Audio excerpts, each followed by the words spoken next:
apologies. Sorry, we're going to come to order. Did you fill out a speaker card?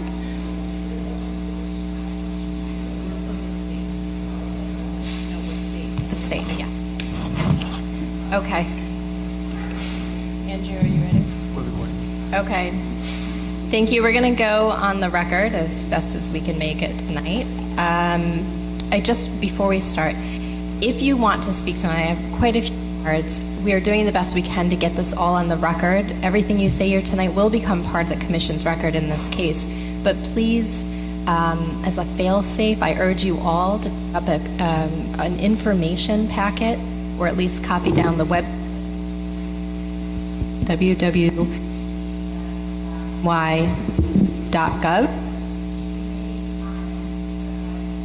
Everybody hear me?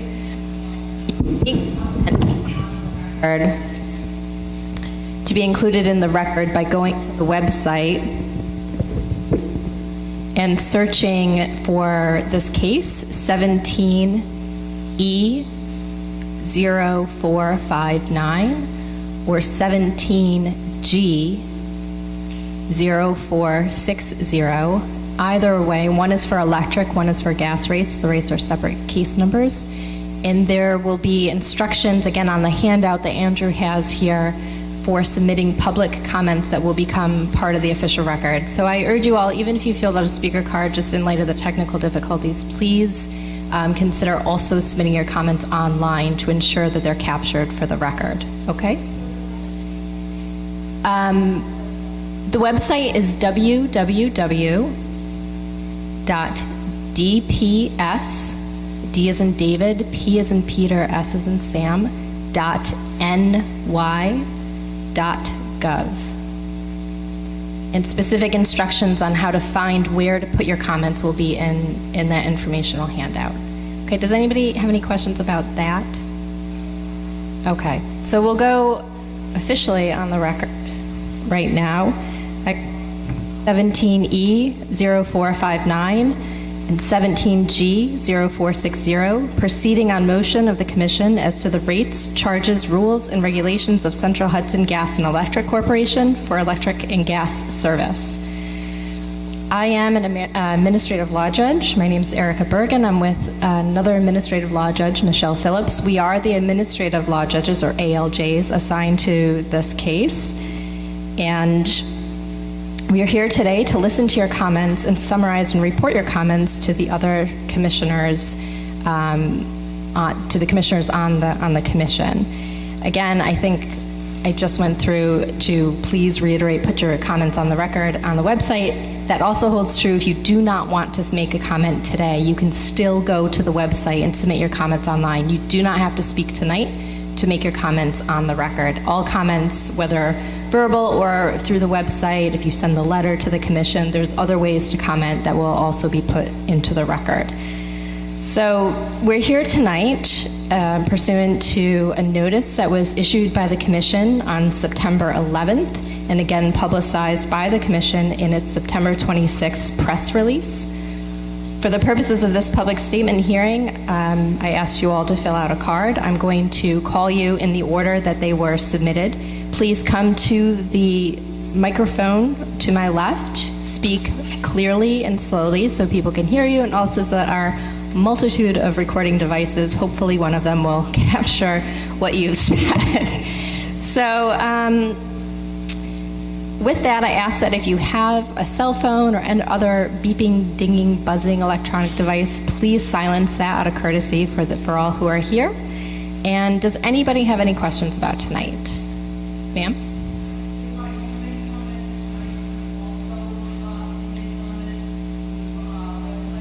Yes, the question is, if you make a comment tonight, can you also at another time make a comment online? The answer is absolutely yes. You can comment once, twice, 20 times. It'll all be captured on the record. Anybody else? Okay, so with that, I'll call Assembly Member Cahill. Thank you.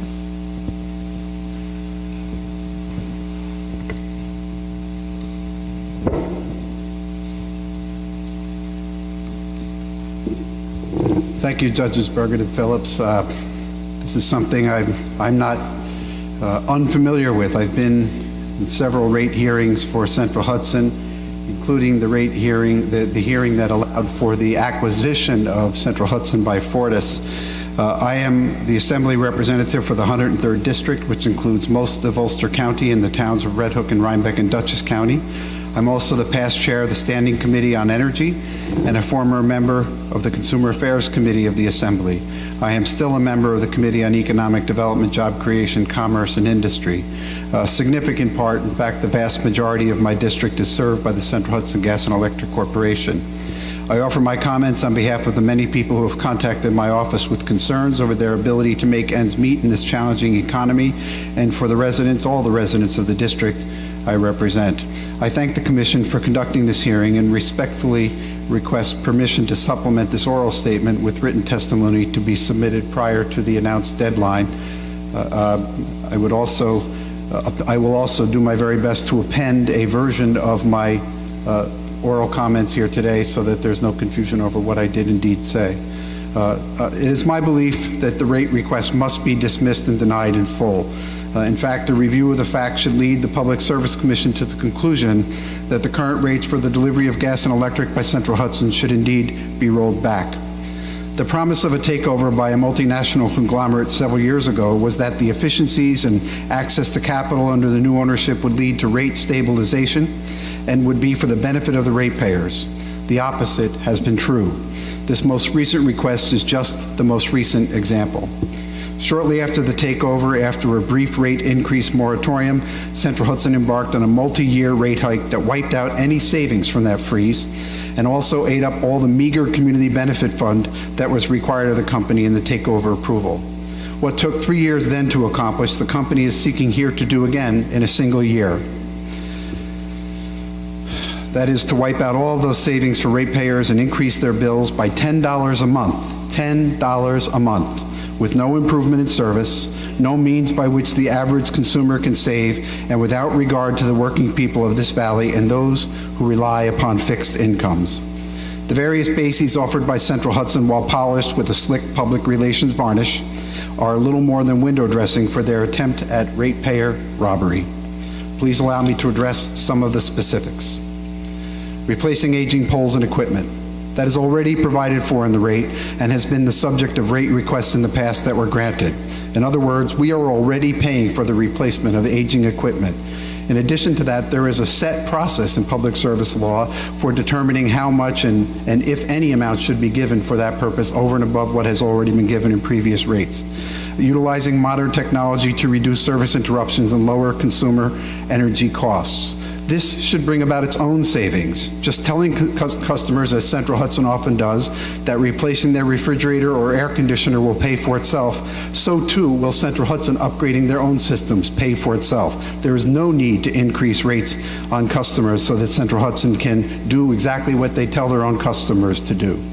Investing in electric system assets to accommodate the proliferation of distributed energy resources.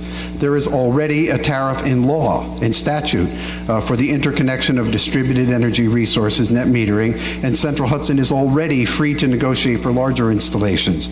In addition, Central Hudson has not demonstrated that there is indeed a net cost associated with distributed generation. Upgrading systems and enhancing customer offerings of energy-efficient products. Again, upgrading systems should carry their own savings, not costs. Expanding customer offerings is a combination of public grant programs, not rates, consumer tax breaks, and bulk purchasing. Central Hudson has not demonstrated a particular expertise or efficacy in this area, and there's no reason to expect that they should be given a greater role. Continuing, this one perhaps troubles me the most, continuing environmental cleanup of hazardous sites. It shocks the public conscience that a utility should be able to charge its customers for irresponsibly polluting our communities. Where is the disincentive for them to do so in the future if after they pollute, after they endanger the safety of the community, that all they have to do is come back and have the ratepayers pay for it? This should be thrown out, and in fact there should be a fine associated with this. Offering new carbon reduction programs. Oftentimes, carbon reduction programs create Central Hudson customers or expand their use of products that they deliver. For example, converting furnaces to natural gas from fuel oil or coal, utilizing heat pumps on existing systems, etc. They are getting significant new revenues from these initiatives, in addition to reducing individual demand that extends the useful life of their existing assets. This actually saves Central Hudson money. Storm recovery. There is a process in place whereby the Public Service Commission examines what happens during a storm and what the recovery effort was, and then it is determined which of those costs are properly attributable to the storm damage and which are properly attributable to the failure of the utility to properly maintain their system. And only those that are specifically not for that purpose are chargeable to the customers. In this rate, buried in this rate, Central Hudson is asking you to give them the money before the storm even occurs. That's unacceptable. Distribution and transmission line clearance. A significant part of existing rates and recent increases were allegedly for that purpose. Even with the advent of a particular disease strain on trees, there's no reason to believe that these costs have increased. In fact, sometimes we think the emerald ash borer is doing the job for Central Hudson. And they've demonstrated that they have not demonstrated that there's any increased cost as a result. And again, at the last rate increase, they were given additional resources to do this very work. The basis for this portion of the rate increase is unproven and probably also untrue. Sir, I'm going to ask you not to do your editorializing from the bench like you did 4 years ago. Allow me to testify as I allowed you to testify. I'll stand up here and tell the truth the same way you stood up here and told lies. So,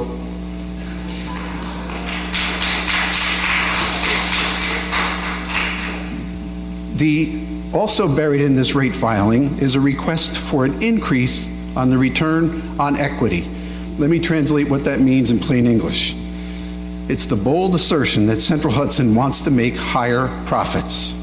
They already have a regulated guaranteed profit of 9%. 3 to 15 times higher than a certificate of deposit can earn, higher than Samsung, higher than AT&T, nearly 3 times what Walmart makes.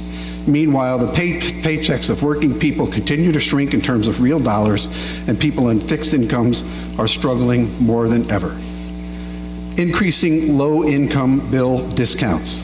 That can only result in increasing the amount of money Central Hudson receives from customers without a rate increase. In 2016 alone, 11,000 customers saw their electricity turned off by Central Hudson. It's already one of the highest default rates among their customers, and Central Hudson is already having to write off a significant level of bad debt. A discount program will assist them in recouping some of those bad debts, increasing, not decreasing, existing revenue. The employee stock option program.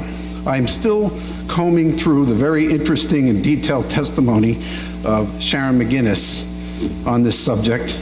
At first blush, it looked like it was a really interesting concept, that they were going to take the linemen and the rank and file people and the folks who work in the office and give them an enhanced stock option. As I poured through that section of the testimony, it became more and more evident that this is a way to increase executive compensation and that the compensation of the rank and file worker is still relegated to the contracts.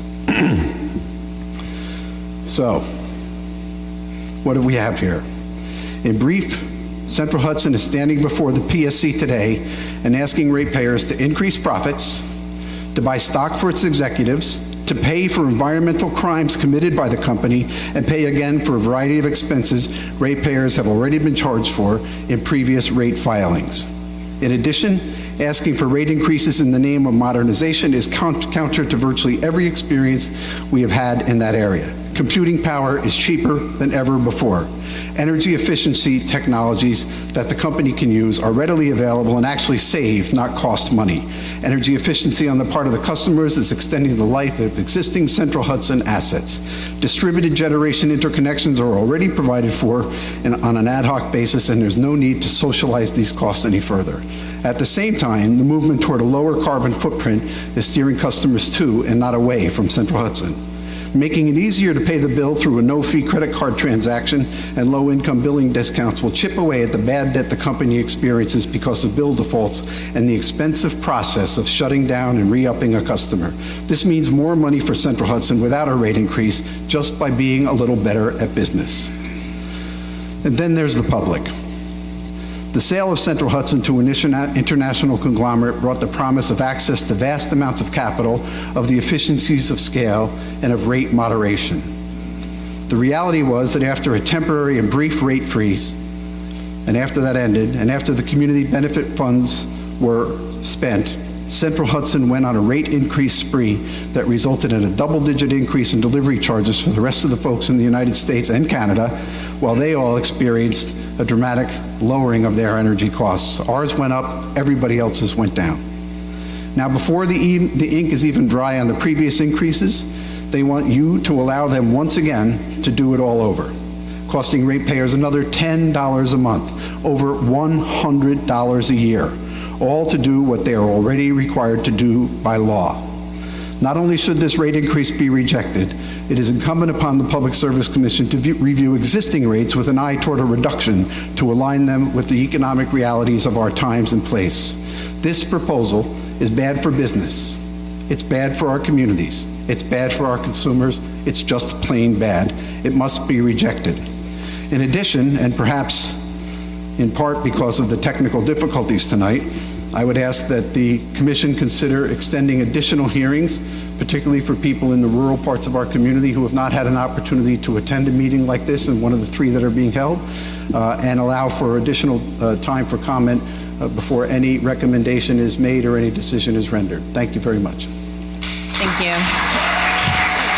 So please, I need order, please. We have 19 speaker cards remaining. We have to vacate this building by 10 p.m. So I just would ask everybody, please be considerate and give everybody an opportunity who wants to speak tonight. There are 19 people left to speak. It's already almost 8 o'clock. I apologize again for the technical difficulties we had, but I want to make sure everybody has an opportunity to speak tonight. So with that, the next speaker is Richard Berkeley. Richard Berkeley.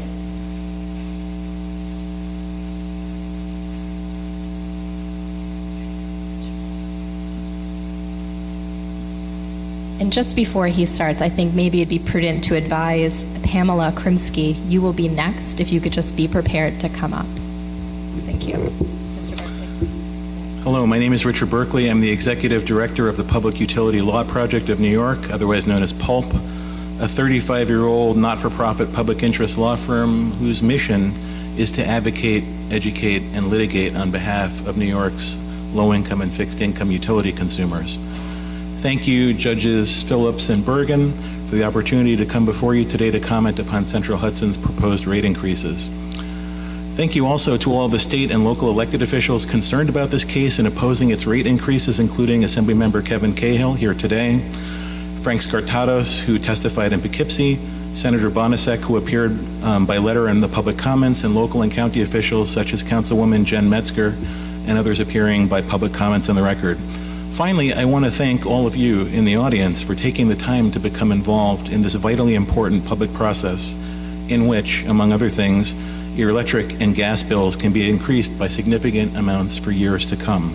This is what happened in Central Hudson's 2015 rate case, where the last rate increase just took effect this summer.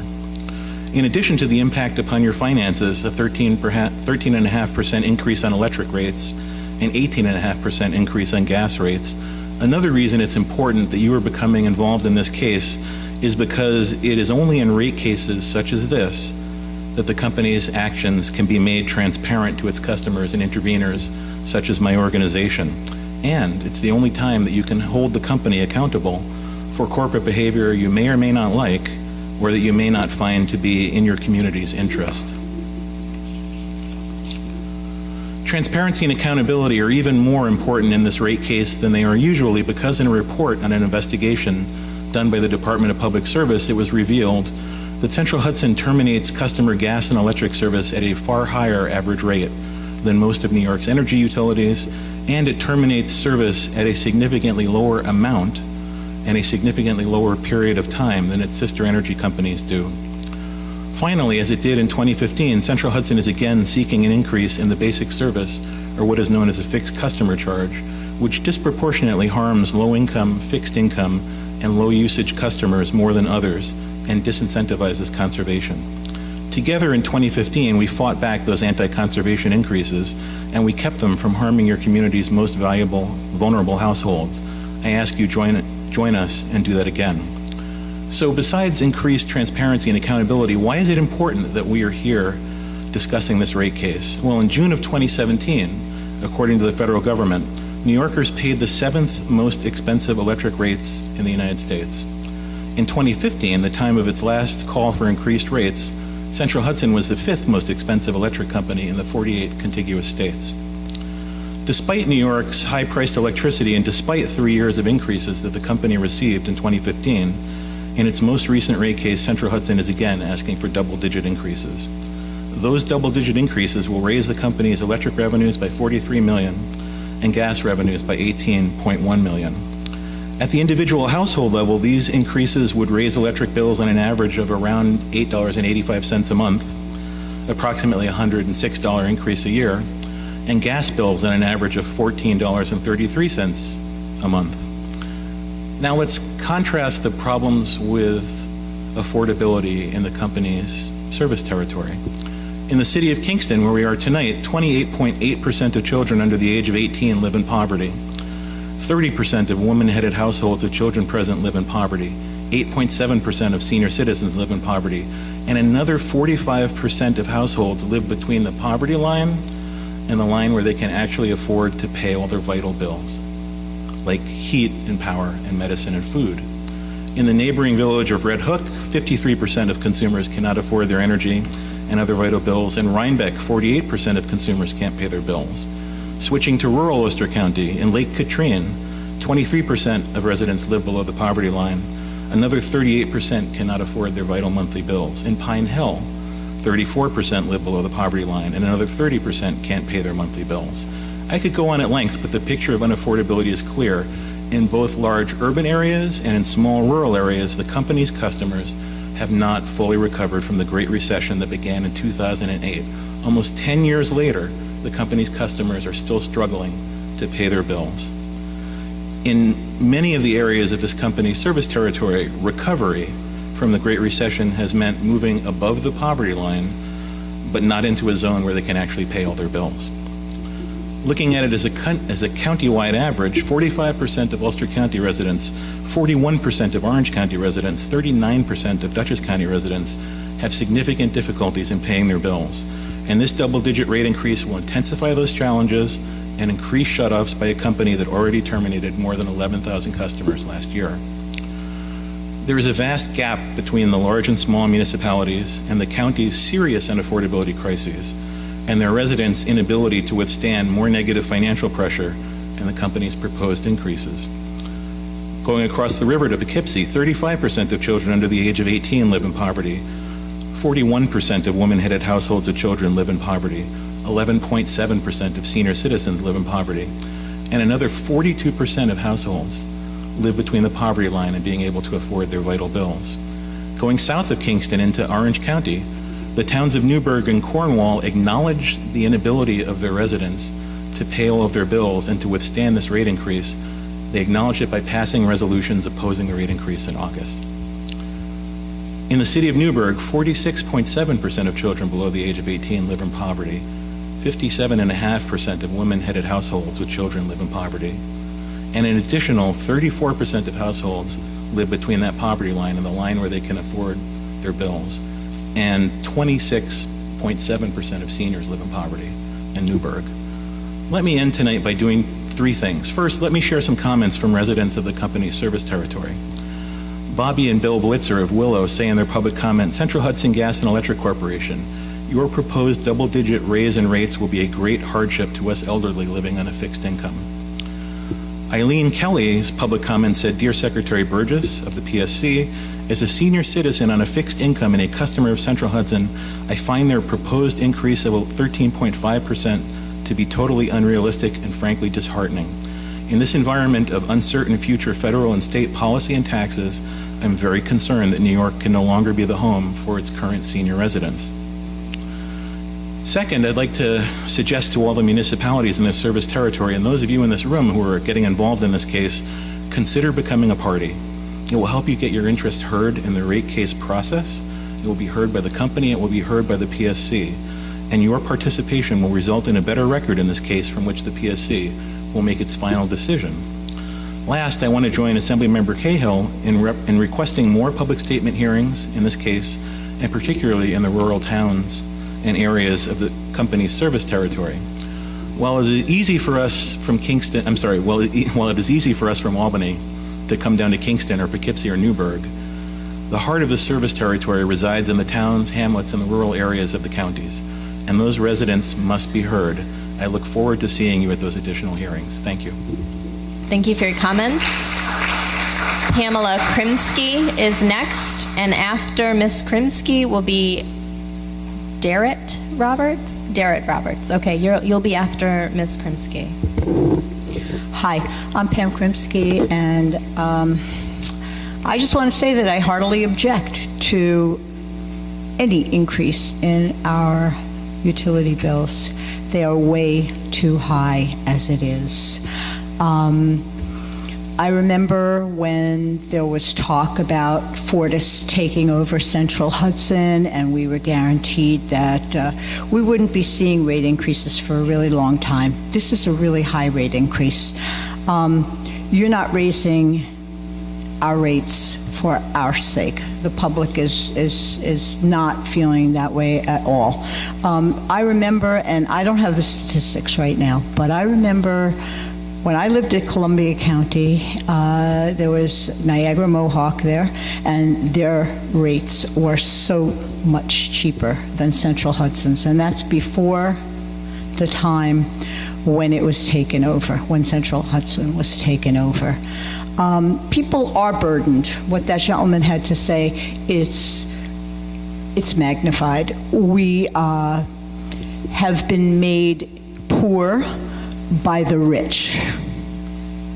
Okay, and a 9% profit increase is huge, and I have no idea what your CEOs are making, but as they're making, we're paying, and we are not in a position to keep paying that. We are the people, and we need our utility companies to serve us. And I think this is really just incredibly appalling. I just heard that 11,000 customer services were turned off in 2016. You're supposed to be a service, not operating independently. Thank you. Thank you. Darrett Roberts. And after Mr. Roberts will be Amy Trumpeter. Trumpeter, sorry.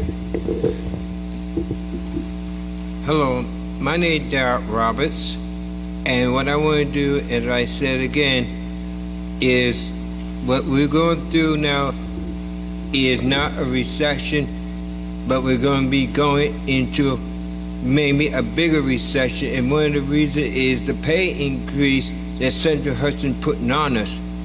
And everyone has spoken. We are already in financial straits, middle class, people in lower class, and what Central Hudson wants to do is raise the rate from 9 to 9.5%. We and people knows that we're paying school taxes, property taxes on both sides of the river, and anymore. And like some people are putting in school, people through car, we got medical bills. We can't afford the luxury of a tax increase from Central Hudson. People have been punished by not being able to pay, is to get thrown out, get their electricity cut off, their heating cut off. And especially in the middle of winter, that is not just inhumane, it is a tragedy against humanity. Central Hudson needs to do something to get the rates down and not just give the big rates to big business where they can get, because they got more employees, and at a bigger business, their rates go down lower. No, it should be the opposite. Big business should be made to pay higher rates, and people in the middle and lower class should be paying lower. That is what we all need to be telling these people. We, the middle class, and the people near the bottom should be paying a fixed, equal, low-income rate. The people who are at the top of the employee ladder should be made to pay the highest. They're using the most, let them pay the most, and leave the rest of us alone. Thank you very much for your patience on this. Thank you. Amy Trumpeter, and then we'll have Ann Stedge, and I'll probably really never get this. Outtater? Okay, thank you. You'll be next, ma'am. Okay, thank you for this opportunity. So my first question is, if public hearings were the voting booth, would we have stopped the Fortis Central Hudson merger 5 years ago? On February 21st, 2013, public statement hearings concerning the joint proposal were held in Kingston and Poughkeepsie. Approximately 40 people attended the hearings. After receiving numerous requests for additional time, there was an extension period to April 17th, 2013. In Poughkeepsie and Kingston, approximately 130 people attended the hearings and 47 provided comments. All speakers at all of the public statement hearings opposed the merger. Though this is partially taken from the State of New York Public Service Commission case online. Through June 12, 2013, over 500 comments opposing the merger were received by the Commission by mail, email, telephone, and posting to the Commission's website. In addition, 913 individuals signed a petition posted on the signon.org website expressing opposition to the merger. Opponents of the merger expressed varying degrees of concern about the potential for long-run negative consequences, not only for Central Hudson ratepayers, but also for the economic well-being of the utility's mid-Hudson service territory if the transaction were consummated. The themes evoked most frequently in the comments derive from the perception that the transaction would replace a well-regarded, highly capable, and locally engaged utility with a foreign entity of unproven quality having no inherent ties to the service territory and financial objectives that may conflict with the interests of ratepayers. Many viewed the putative financial benefits of the joint proposal for ratepayers as meager and transitory, while the financial risks would be substantial and persistent. Assemblymember Cahill, for example, argued that the proposed merger transaction makes no financial sense. Fortis, he suggested, could not make a profit and still maintain current levels of service for Central Hudson ratepayers. Ultimately, he contended customers would be forced to provide that profit through either increased rates or decreased service reliability and safety, which we are seeing tonight. So what might lead us to believe that we are being heard? I mean, today's hearing is about a 1-year increase in utility rates. Typically, we know rate hike requests are for 3-year period. This 1-year rate hike request suggests that it may be followed by additional rate increases next year and the year after. We know that Central Hudson is a party to the REV, Renew the Energy Vision. What we want is a cleaner, more decentralized, distributed energy system. And we feel that what we get is a major theme of the reform, which has been to find new ways for utilities to earn money in an age where we're generating our own energy and using less electricity delivered by utilities.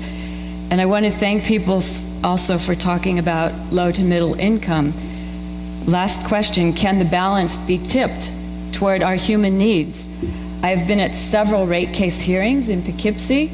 Members of Nobody Leaves Mid-Hudson spoke out about the hardships of choosing to buy food or pay the utility bill, dealing with the hardships of winter shutoffs and sleeping in their car where they could turn on the heat, getting letters from doctors and then receiving the runaround and appealing their cases. And finally, it's already hard to pay the utility bill. as it is. Let's find ways to lower, not raise, our utility bills. Reiterate these concerns about social justice. Thank you. Thank you. Ann Sketch. Next will be Susan Gillespie.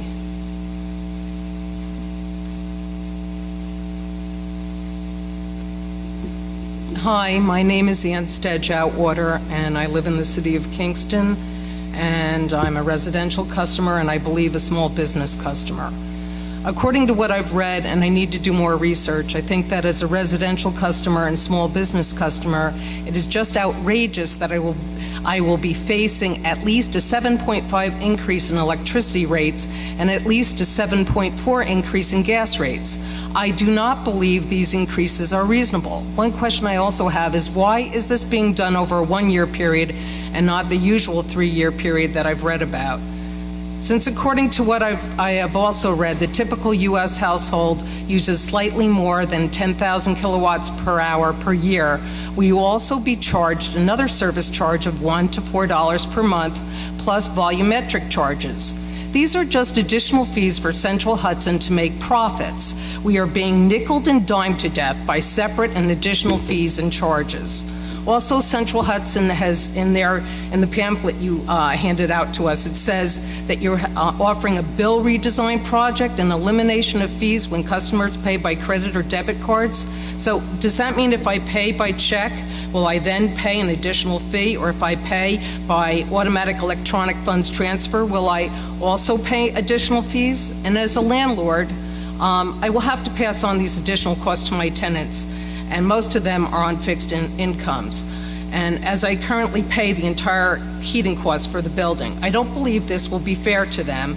And frankly, I don't feel it'll be fair to any of the city of Kingston residents, nor anybody in Ulster County, nor Dutchess County, nor wherever else your service is. In summary, I believe that this will be a burden to this community and will cause high bills, and I feel it is extremely unfair. Thank you.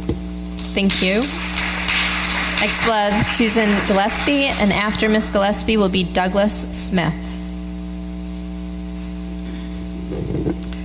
I'm Susan Gillespie. I'm a homeowner and a resident of Rosendale, New York, and I'm here as president of the Board of Citizens for Local Power. The weird and fascinating thing about race cases is that they're all about accounting. What matters is what income and expenses the utility gets to count and what the allowable profits on these items are.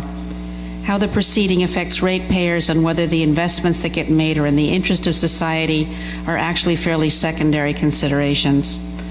This is because our utilities are not public benefit corporations, but regulated monopolies. It's ironic. They're called public companies because their shares are privately owned. 100% of Central Hudson shares are owned by Central Hudson Electric and Gas, a holding company which is wholly owned by Fortis, the Canadian multinational that took over Central Hudson in 2013. Central Hudson was Fortis's first acquisition of a U.S. company. In 2013, later that year, they bought an Arizona utility for $2.5 billion. And last year, they bought a really big one, a utility in Wisconsin that actually operates in 7 Midwestern states at a cost of $11.3 billion. They paid about $1 billion for Central Hudson, half of which was new debt. 4 years ago, municipalities and lots of angry ratepayers in the Mid-Hudson region almost stopped that takeover. The administrative law judges recommended against it based on the unprecedented level of opposition. But the PSC reversed itself on that decision after a publicity blitz by Central Hudson. Now ratepayers are paying the price of the leveraged buyout. The reality is that electric usage is not increasing. It's a flat curve. And because the cost of energy has been declining, Central Hudson and the other utilities have to find other ways to increase their rate base. It's all about pulling out the $50 million or so in shareholder and company profits that we pay for and that their status as regulated utilities guarantees. How do they propose to do this?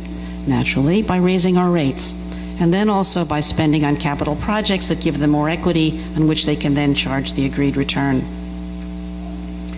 Not everything in the proposal is bad. For example, the investments in making the grid more responsive might turn out to be a good thing, though no evidence for this is provided in the case.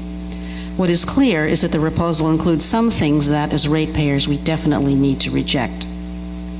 For example, in the last rate case, Central Hudson got an agreed return on equity, or ROE, which Kevin Cahill was talking about before, of 9%. This was already plenty. Now they want to increase it to 9.5%. During the takeover, CLP and other members of the municipal consortium argued that because of all the debt, Fortis would have to downgrade its rating. Indeed, this is starting to happen. And who's supposed to pay for it? The ratepayers, of course, not the investors who pushed the acquisition and chose to invest in it. These losses should be charged to the stockholders and the executives who are responsible, not to the innocent victims of a bad decision who happen to live in Central Hudson territory. The increase in the return on equity is entirely unwarranted and comes in addition to new company revenues they will get from participation in the REV initiatives. We need to say no to this undeserved $4 million increase. The company also wants to increase its fixed costs by adding $1 to the basic service charge. As you've heard from other speakers, Central Hudson's basic service charge is by far the highest in the state. The next highest, NYSEG, is $17. Why should this be the case? I don't know the answer, but one reason might be that in the years before the sale of the company to Fortis, they were preening it for the takeover by not undertaking necessary capital expenditures that would have increased their debt as well as their allowed income on that debt. So they had to make up the difference by raising the basic service charge. The right thing is for the basic service charge to be lowered, not raised. There have been rate cases in which the Public Service Commission actually decided to lower rates. They did this in 1999 when Con Ed was forced to lower its rate by 10%, and in 2002 when NYSEG lowered its rates. Central Hudson's residents, as we've been hearing, are among the least financially well-off anywhere in the state. In 2014, Ulster County reported that 56% of individuals were categorized as low income, very low income, or extremely low income. I asked the PSC to lower our electric rates. Finally, I'd like to point out something that I don't see in the rate case, but that people should know about. Buried in Central Hudson's last annual report is a section on site investigation and remediation programs for old facilities that need to be cleaned up. They include a site in Kingston. Central Hudson reports that it currently estimates that the total cost of remediating these sites will be $168.7 million over the next 30 years. A few lines later, the company, don't shake your head, I saw it in your annual report and I can show it to you, Mr. Campiciani. A few lines later, the company casually notes that, quote, Central Hudson expects to recover its remediation costs from its customers. They also say, quote, we do not expect insurance recoveries to offset a meaningful portion of total costs. Well, neighbors, since these costs are also coming our way, let's make sure we don't let Central Hudson get away with murder by increasing our allowed rate of return fixed costs now, with the next round of increases expected on top of the ones they're asking for this year. When Fortis took over Central Hudson, over the clear and outspoken opposition of our communities, we were assured that there would be efficiencies and that Fortis's greater capital strength would be a boon to our citizens. Well, it hasn't turned out like that. In light of Fortis's failure to deliver on their promises while they proceed to pile on debt and increase the payout to their investors, and with particular concern for the needs of our impoverished communities who deserve affordable, just and reasonable electric and gas delivery, we ask the PSC to reduce, not raise, the rates. Thank you. Thank you. Our next speaker is Douglas Smith, Mr. Smith, and then will be Carrie Kittner. Thank you.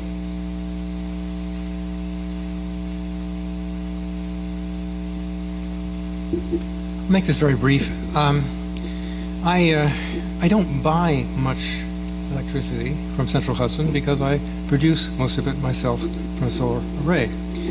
And I actually paid for distribution and power last year, total $92.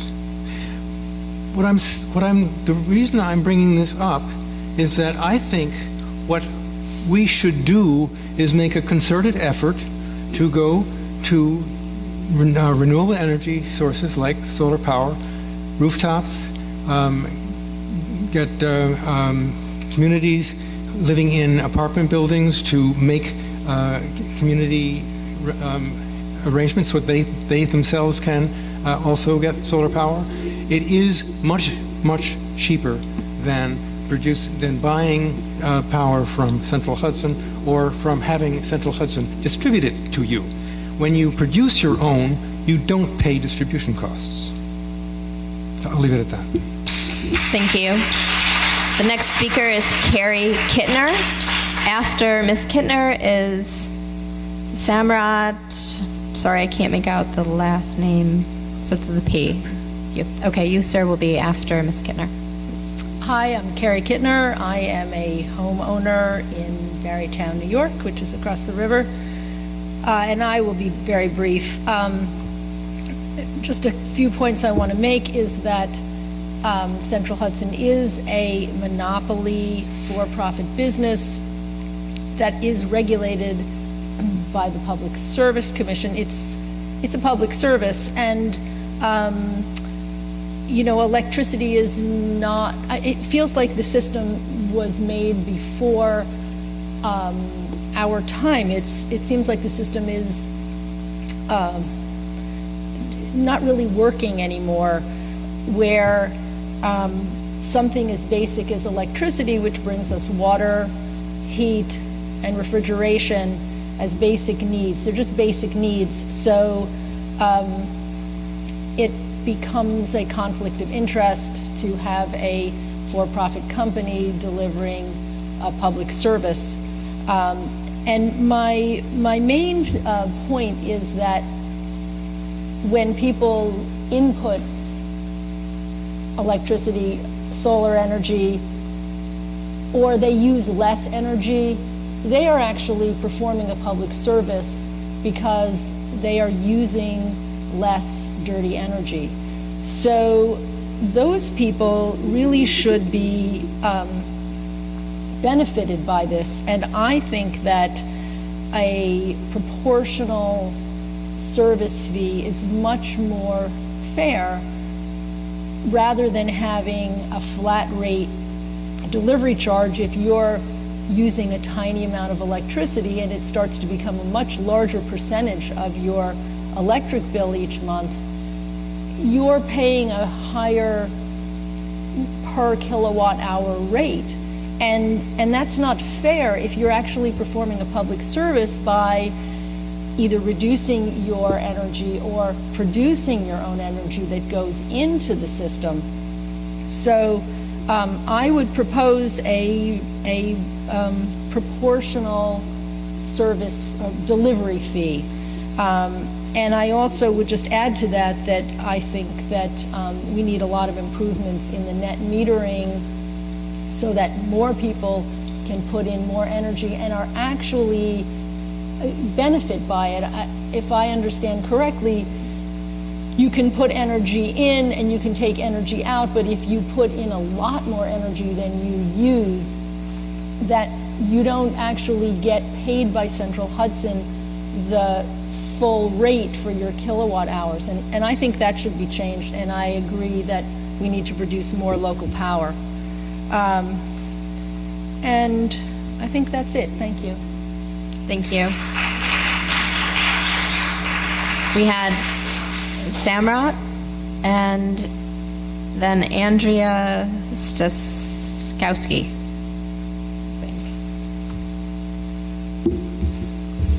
Hi everyone, I'm a high school mathematics teacher. I live in New Paltz. I think you all have spoken very well and made most of the points that I would have liked to make. Few of you mentioned monopoly that Central Hudson is, and instead of expressing my opinion about it, I'll just quote somebody very famous, Adam Smith from The Wealth of the Nations. The interest of the dealer in this case is Central Hudson. The interest of the dealers, however, in any particular branch of trade or manufactures is always in some respects different from and even opposite to that of the public. To widen the market and to narrow the competition is always the interest of the dealers. To widen the market may frequently be agreeable enough to the interest of the public, but to narrow the competition must always be against it and can only serve to enable the dealers by raising their profits above what they naturally would be to levy for their own benefit an absurd tax upon the rest of their fellow citizens. Enough of Central Hudson bashing. I'd like to maybe give them an idea they can adopt to raise their profits and actually increase their revenue.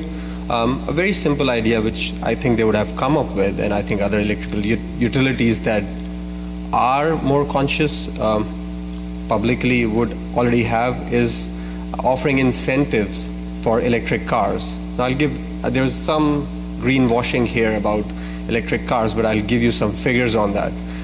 The average US household uses about 10,000 kilowatt hours of electricity in a month. If you buy an electric car and drive what the average American drives, that's about 40 miles a day, you would use about 1/3 of that amount. So your electricity consumption would go up by 1/3 by switching to an electric car. It would still be cheaper than driving a gasoline car. Now that's just one electric car. Now if you have 2 electric cars in the houses, then more money for Central Hudson. I think that's what you should be incentivizing. And then the proposals there where we were talking about an off-peak charging rate, incentives for off-peak charging to electric car owners. That would be a good way to make money, not the way you're proposing. Thank you. Thank you. Andrea Suskowski, and then we'll have Andrew Wilmer.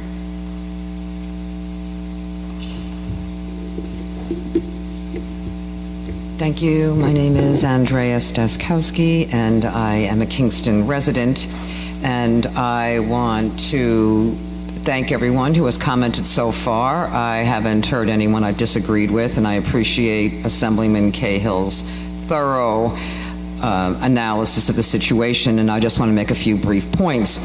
One is the whole idea of a structured profit increase is entirely obscene. That's like legalized theft of the local citizenry for the benefit of a foreign multinational corporation. And certainly the Public Service Commission, whose role it is to protect the public, should reject that completely. When there are programs to benefit low-income customers, naturally, low-income customers need to be part of that process so that the programs are of maximum effectiveness. I think it is completely outrageous to incentivize the workers for Central Hudson to maximize the profit of a foreign corporation, taking money from the locals and making us pay for their stock options. This is insane that we are going to be disincentivizing our neighbors to work on our behalf. And then finally, well, actually I got 2 points more. One is the idea of a 1-year rate increase versus a 3-year rate increase is designed to exhaust the population. How many hours have we been here? Starting half an hour late, whosever fault it is, nevertheless, that's taking time out of our personal lives to make a contribution to our community, whereas Central Hudson / Fortis, everybody there is on the clock. So it's very nice for them to have plenty of hearings, etc., but it's not very nice for us who have to come out to protect ourselves on a regular basis. And then finally, I want to mention the idea of building a $36 million facility is in opposition, I would say, to the program, the REV program, Reforming Energy Vision. Do we need to be tearing down open land, breaking things up, building new things, when we already have buildings that can be repurposed and reduce our carbon footprint? So the role of the Public Service Commission is to protect the public. And protecting the public is also holding them responsible for the reforming energy vision to increase locally produced sustainable energy. Thank you. Thank you. The next speaker is Andrew Wilmer, and after Mr. Wilmer will be Nardia Bennett.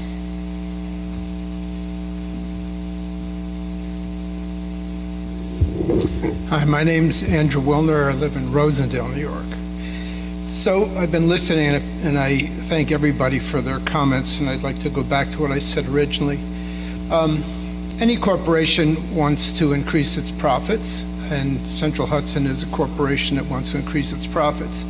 The unusual thing about a public utility, though, is that it gets permission from the state to do so, and instead of having to go back to their stockholders and investors and increase their debt, they come to ratepayers to pay for their inability to produce electricity efficiently and to distribute it at a reasonable cost. I also found some extraordinary ironies in the presentation.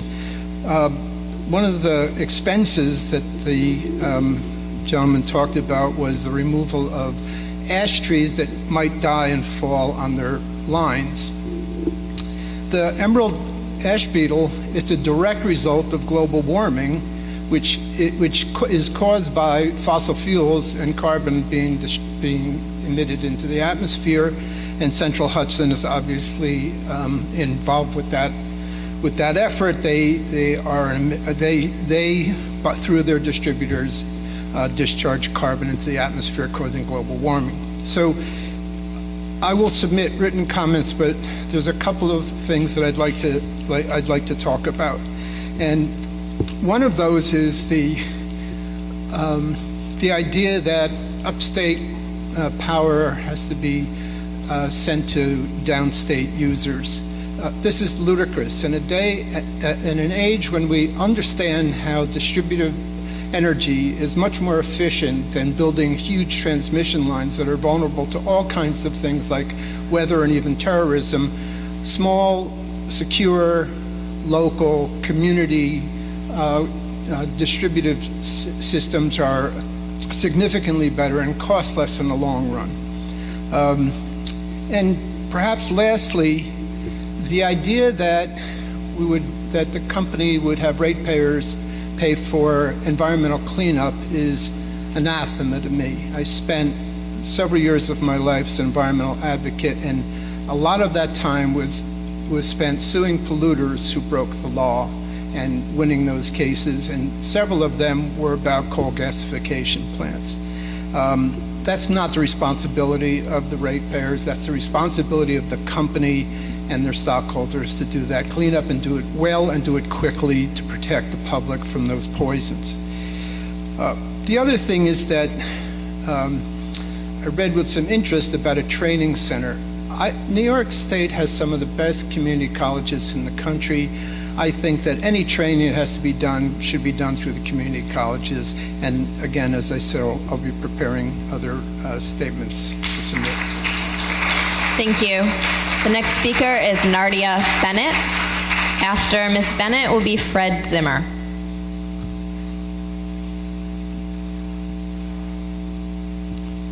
Hi, everyone. I bet at a time like this, Nikola Tesla's invention would have been really awesome, but that's besides the point.